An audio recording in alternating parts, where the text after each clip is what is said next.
mais nag photo bu ci nekk da ngay wax rapidement très rapidement lu mu lay rek daal di donc fàttali. Donc avec la complicité de la régie ñu mën ko rek xool Vieux Diouf la première photo. Bon rapidement bii moom. C'était en 1959. La veille de la rentrée de classe. maak maître Mame Adama Gueye parce que suñu ñaari baay ñoo bokk ndey ak baay. yaa si nekk kan. man maa nekk droite.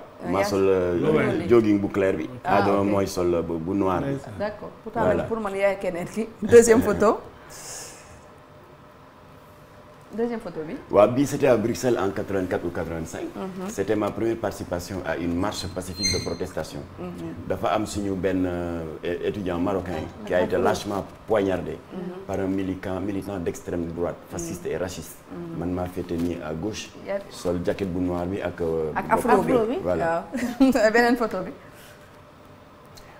Bii c'était une visite de courtoisie en 2010 bu sama nijaay Alaaji Bassirou Diagne Marème Diop bi nga xam ne suma yaay moo namp jox ko ma namp ñoom ñaar ñoo bokk ndey ak baay ñu demoon seeti xaritam doomu ndeyam di le cardinal Théodore Adrien Sarr. Il m'avait fait l'honneur nag maa sol costume bi de lire le texte de bienvenue en français. ak costume bi voilà maa sol costume bu gris. waaw da doon sol costume bu gris si c'est sax da ko doon sol lu bëri. Bii le président Abdoulaye Wade m'avait fait l'honneur ba ma nekkee président conseil d'administration du CICES.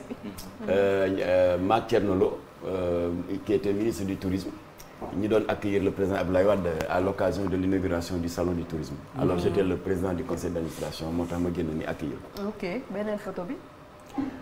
Bii c'était notre première marche contre les dérives audiovisuelles. C'était contre Canal Horizon. di fa génne benn film pornographique bu bon bu ñuy wax confession érotique. arrêtel mu tëb ñu wàcc ci mbedd mi def marche bu mag. alors sa ëllëg sa ñu CNRA qui s'appelait à l'époque ASIA le Haut Conseil de l'audiovisuel. xanaa kon yëgul leen Nicolas Dion xaw ma Nicolas Dion mooy. Nicolas Dion. alors daal di ko arrêté fëgg ko 3 millions. kii mooy suñu premier combat ça date du 19 août 2000. kon ça fait combien de 21 ans.